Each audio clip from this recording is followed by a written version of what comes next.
ఆలయం ఆంధ్రప్రదేశ్లోని నంద్యాల జిల్లాలో ఉన్న ఒక అద్భుతమైన దివ్యక్షేత్రం. ఇది బనగానపల్లి నుంచి సుమారు 14 కిలోమీటర్ల దూరంలో ఉంది. ప్రకృతి అందాల మధ్య ఎర్రమల్ల కొండల్లో కొలువై ఉంది. ఇక్కడికి రాగానే ఎటూ చూసిన ఎత్తైన కొండలు, ప్రశాంతమైన వాతావరణం మన మనసుకు ఎంతో ఆహ్లాదాన్ని కలిగిస్తాయి.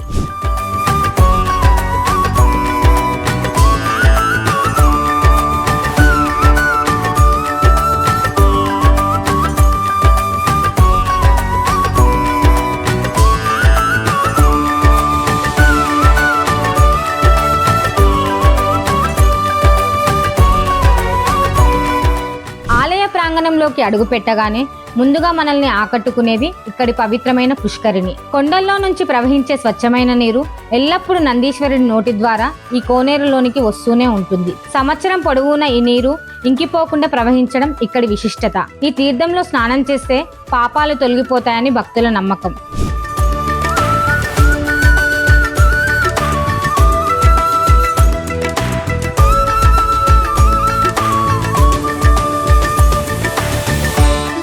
పూర్వం అగస్త్య మహర్షి ఇక్కడ వెంకటేశ్వర స్వామి ఆలయాన్ని నిర్మించాలని భావించి విగ్రహాన్ని చెక్కారు. అయితే ఆ విగ్రహం కాలిగోరు భాగంలో స్వల్పంగా దెబ్బతినడంతో దాన్ని ప్రతిష్ఠించడానికి వీలు పడలేదు. అప్పుడు అగస్త్యుడు శివుని కోసం తపస్సు చేయగా పరమశివుడు అర్ధనారీశ్వర రూపంలో దర్శనమిచ్చి ఈ ప్రదేశం కైలాసం లాంటిదని, ఇక్కడ ఉమామహేశ్వరుడిగా పూజలు అందుకుంటానని చెప్పారు. అందుకే ఇక్కడ శివలింగానికి బదులుగా విగ్రహ రూపంలో స్వామివారిని పూజిస్తారు. పంతులు గారు, ఈ యొక్క ఆలయం విశిష్టత గురించి, ప్రత్యేకత గురించి మాకు కొంచెం ఒక 2 నిమిషాలు ఏమైనా చెప్పగలరు? ఈ ఆలయం ఫస్ట్ యాగంటి క్షేత్రం కాదు, శివక్షేత్రం. అంటే ఇది మామూలుగా వచ్చేసి తిరుపతి క్షేత్రం. అగస్త్యముని వెంకటేశ్వర స్వామి విగ్రహం ప్రతిరూపం చేశాడు. ఇక్కడ ప్రతిష్ట చేయాలని చూస్తే ఆ కాలి బింబం వచ్చేసి గోరు లేచిపోయింది. ఆ గోరు లేచిపోయినందువలన ఆయన అగస్త్యముని మళ్ళా అపవిత్ర పాలైపోయినది. ఇది ఎందుకు మనకి అని చెప్పేసి దీన్ని ఏం చేస్తే బాగుంటుందని అఘోర తపస్సు కూర్చున్నాడు.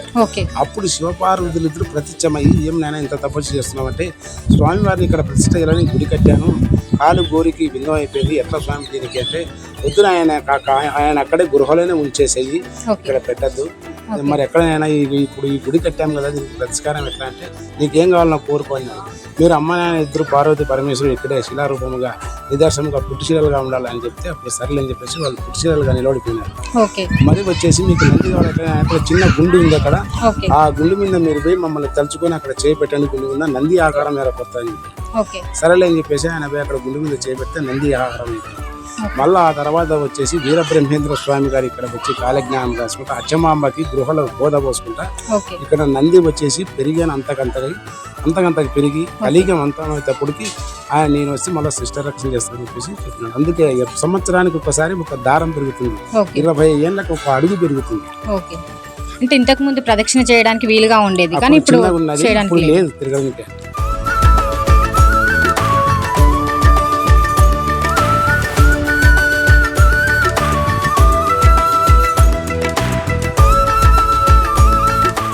యాగంటి ఆలయంలో మరో గొప్ప ఆశ్చర్యం ఏంటంటే ఇక్కడి నందీశ్వరుడి విగ్రహం.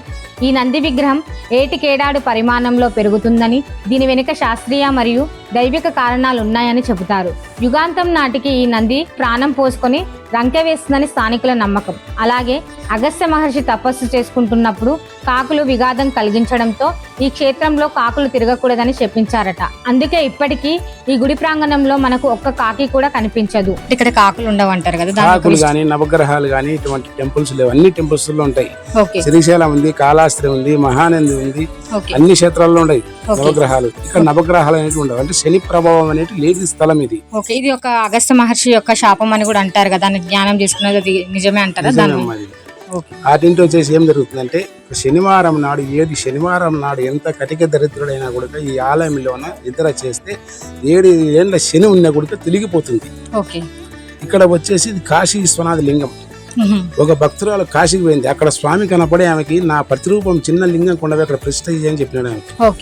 అక్కడి నుంచి ఆమె కింద పెట్టకుండా ఆ లింగాన్ని తీసుకొచ్చి ఇక్కడ ప్రతిష్ఠ చేసింది.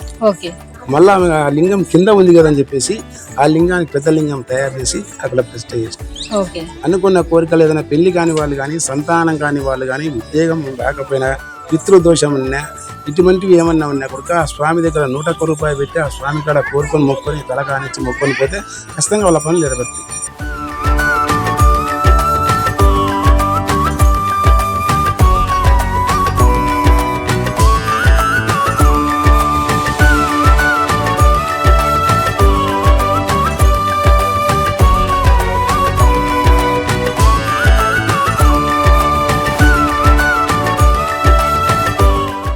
ఆలయానికి సమీపంలోనే కొన్ని పవిత్రమైన గుహలు ఉన్నాయి. అగస్త్య మహర్షి తపస్సు చేసిన అగస్త్య గుహ, దెబ్బతిన్న వెంకటేశ్వర స్వామి విగ్రహం ఉన్న వెంకటేశ్వర గుహ మరియు భవిష్యద్వాణి చెప్పిన శ్రీ పోతులూరి వీరబ్రహ్మేంద్ర స్వామి కాలజ్ఞానం రాసిన బ్రహ్మంగారి గుహ ఇక్కడ ఎంతో ప్రముఖమైనవి. అలాగే ఇక్కడి కొండపైన నిరంతరం వెలిగే ఒక ఆశ్చర్యకరమైన అఖండ దీపం కూడా భక్తులను విశేషంగా ఆకట్టుకుంటుంది. ఈ గుహలను, క్షేత్రాన్ని దర్శించుకోవడం ఒక అద్భుతమైన అనుభూతి.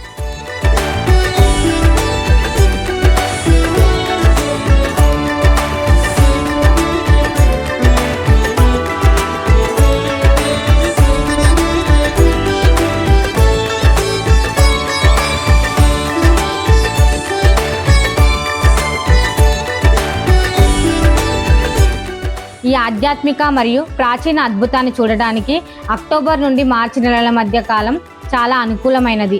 ముఖ్యంగా మహాశివరాత్రి పండుగ సమయంలో ఇక్కడ ఉత్సవాలు చాలా ఘనంగా జరుగుతాయి. కర్నూలు, నంద్యాల లేదా బనగానిపల్లి నుంచి రోడ్డు మార్గం ద్వారా ఇక్కడికి సులభంగా చేరుకోవచ్చు. మీరు కూడా ఈ దివ్యక్షేత్రాన్ని తప్పక సందర్శించండి. ఇలాంటి మరిన్ని ఇంట్రెస్టింగ్ వీడియోల కోసం మా ఛానల్ని లైక్, షేర్, సబ్స్క్రైబ్ చేయండి.